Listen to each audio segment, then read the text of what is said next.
Okay, today we're going to have a demonstration on stretching paper. I know there's a lot of people who either like it or don't like it. I think a lot of times the reason people don't like it is that they're just not going about it right. I find it super beneficial, and for many reasons. Of course, the main one being that your paper doesn't buckle and pool your watercolors as you're using it.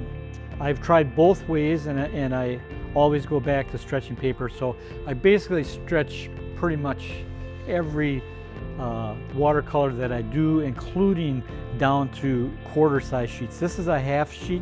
I make these boards out of 1/2-inch birch plywood, and so this is a half sheet, and this sits in about 1 inch in from the edges. So I make the boards about 2 inches bigger both ways than a half sheet, and that just works out great for me. So anyway, I want to show you today my process for stretching paper, and as you'll see, it's not all that difficult. I think it's worth the effort, and maybe the little extra time it takes. I don't find it super time consuming, and typically I'll even stretch maybe 6 boards while I have all my equipment set up. So there's ways to maybe trim a little time. But anyway, let's get into it. Show you my supplies. I've got a sponge, natural sponge. I've got paper toweling, scissors, a pencil, and I'll show you why for that. And I've got my tape, and this is a gum tape, I guess they call it. I buy this from Blick. It comes in, I want to say 2 600-foot rolls for 12 bucks or something. So it's really very inexpensive, and I find it works very well. And I have to say that this method that I've kind of developed over time, it doesn't fail me. All my stretching works. I don't have failures on the tape. The paper's always flat. So let's go ahead and I'll show you how I do this. So first thing I do is I cut my tape to size, and basically I just put it on my board here, and I get my 2 long sides. I tape to the side.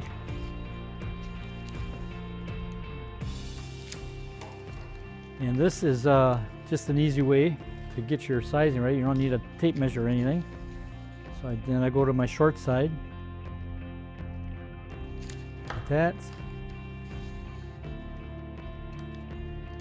Cut that, and then I am done with the tape and my scissors.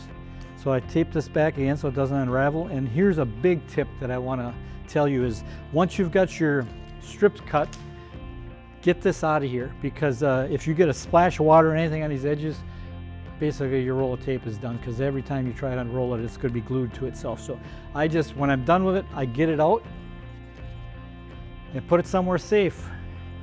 All right, so now we have our tape sized, and this is what we're going to be using for that. Here's our paper. And I am ready to go. I got one more thing that I do, and I'll do that after I wet it. I'll wet it first. So typically for a half sheet, I'll just do it in the kitchen sink. I try to keep the kitchen clean for my wife, but I do half sheets in the kitchen sink. Full sheets and bigger, I do in the shower tub. So basically you just spray it on both sides, and I will do that now.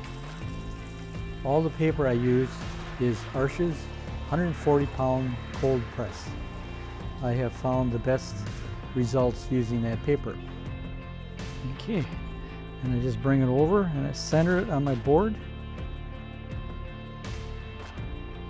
And I leave it. Okay, then I leave this sit for usually about 5 minutes, and you'll see that it'll actually start buckling up. So I'm going to walk away, we're going to let it sit for 5 minutes, and I'll be back. Okay, so it's been about 5 minutes now, and as you can see, the paper is buckled. The reason we leave it sit for a while is that it allows the water to soak into the paper, and the paper actually grows, and that's what we want to happen. So now what I do before I start taping, I grab a little bit of paper toweling, and this is just something that I do. I think it helps the process. I roll this open, and I actually wipe up the excess water on the back side, because basically now the paper has grown to where I need it to be in order to shrink and stretch. So I just get rid of excess water on both halves.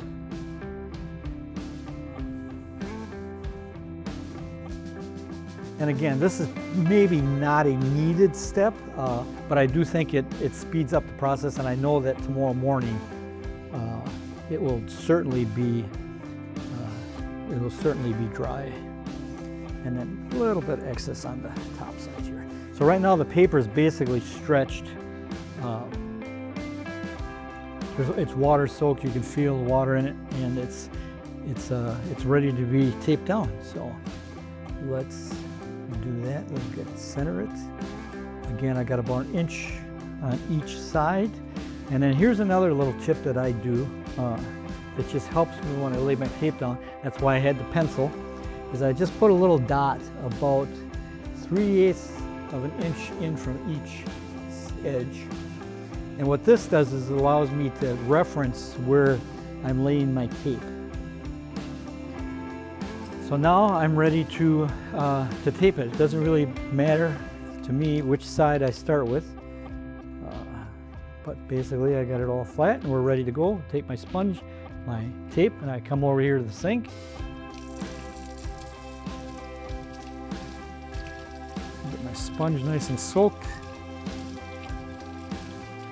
And I'll kind of step to the side so you can see it. So basically I start almost in the middle and I go up, wet the tape one time. You don't want to be wiping the glue off.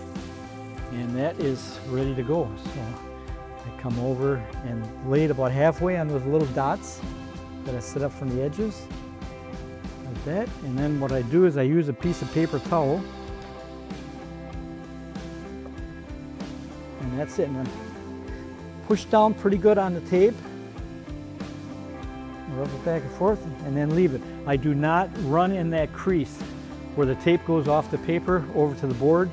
Got, paper and then down to the board. Leave that. Don't be trying to crease that in, because then you're making the paper longer, and as it stretches, it's got extra tape to make up that difference. I don't know if you're following me, but believe me, just don't crease that tape. Just put the tape on and you're going to be fine. So as you can see, it's not a big deal. Doesn't take a long time. Wet the tape. Piece number 2. Put it on the little dots. There you go. I do pull the tape kind of taut, I guess, just so I don't have any bubbles in the tape and that it's tight. Look at it, that's easy. Take my long piece now to the bottom here.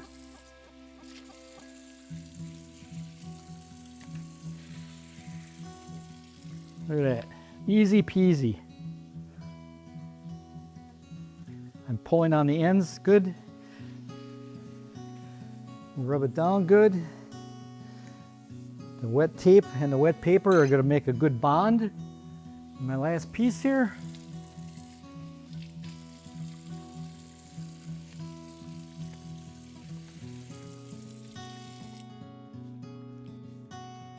You can see my little dots there yet. I make those pencil dots big enough so you can maybe put them on halfway on the paper and you still see it for the next piece. And that is it. You'll notice I kind of go in the middle and work my way out on both sides. Get the tape nice and flat. I got no bubbles. We are good. That's it.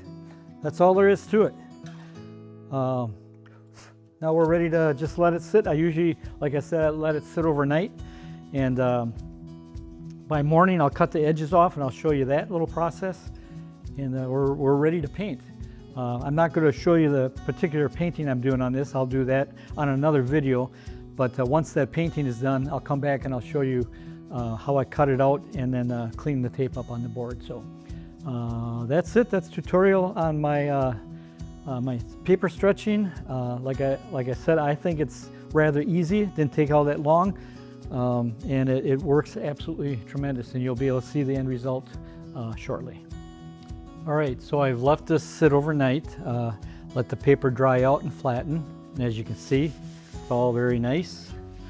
But I still have this tape on the edges here sticking over, so that's what I want to trim before I actually start painting. So what I do is I just take a razor blade, just a simple procedure, and we just trim the excess paper right off the edge. See how easy that is?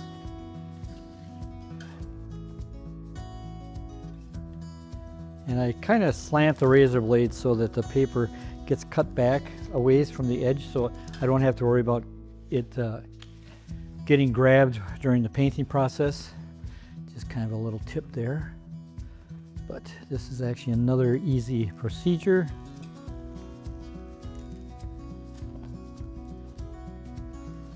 One more side. That's it. That's all there is to it. We are stretched, it's dried out, tape is on. We've got perfect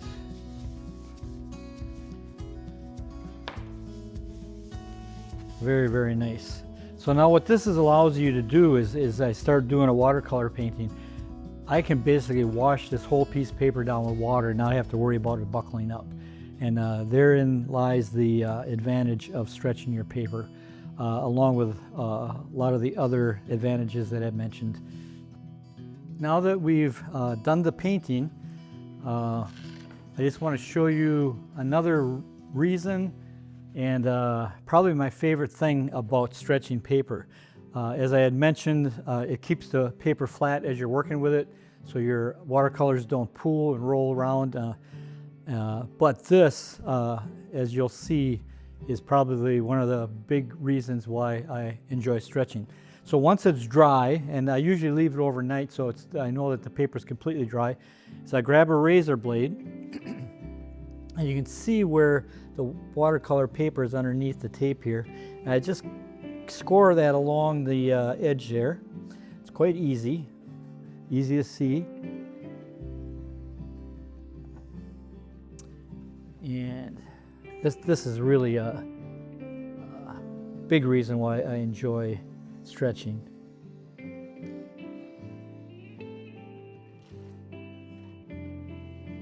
We just score all four sides where it's taped down, and then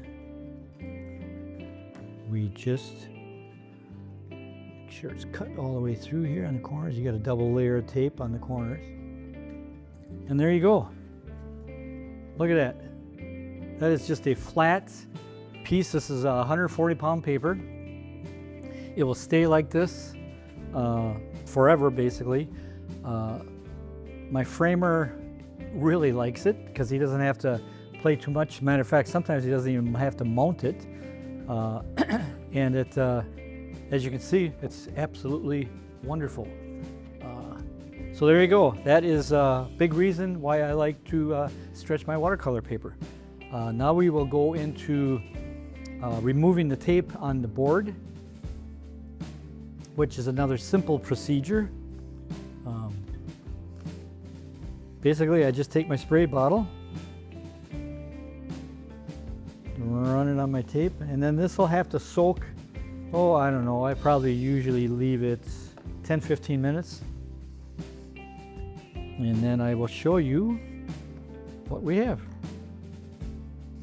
All right, so I sprayed water on the tape, and it has been actually around 20-25 minutes now, so the longer the soak the better. Usually what I do is I spray it and then I go do something else for a while, make sure that it gets a good soak. So anyway, once it's sat for a while, you can just take your tape and start peeling it off.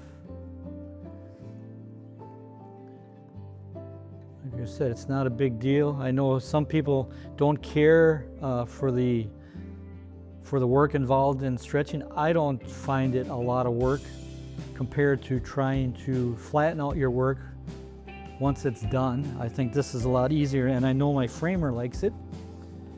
So that being said, I'm okay with going through the slight inconvenience that it takes to do stretching paper. I don't think it's a tough thing at all. And I think there's more benefits personally to stretch paper than to not stretch paper. I know I've tried both ways, and I have just not had very good results with other methods other than stretching paper. So anyway, I just thought this would be a good kind of a tutorial to show you that it's not all that difficult. I don't find it that difficult, and I think it's well worth the effort. Like I said, look at it, it comes off. I know people were complaining, oh, you gotta scrape it off with a razor blade and this and that, but you don't. Let it soak. Look, it comes right off. I got a little trash can down here. I'm not throwing it on the floor. Then once I have the tape off, of course, now you've got some residue from the glue from the tape, is I just spray that again a little bit with some water, and get a little paper towel and just start cleaning that off. Not hard at all.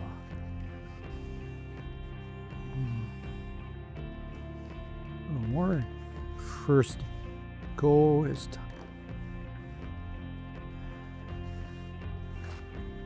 and that will then end up doing it.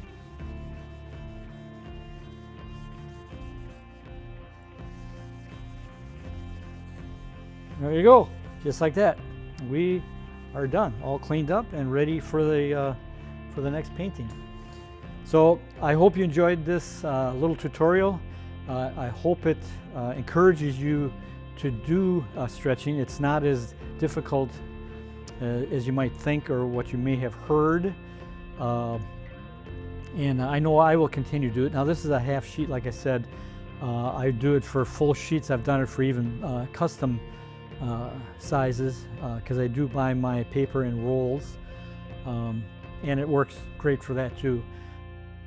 I just wanted to give you an example of why I do it, and like I had mentioned in the video, it's that the final result is flat, and I just kind of wanted to show you. So I got full sheets, half sheets, and like I said, I even do stretching on quarter sheets, and they're perfectly flat, and they stay like that.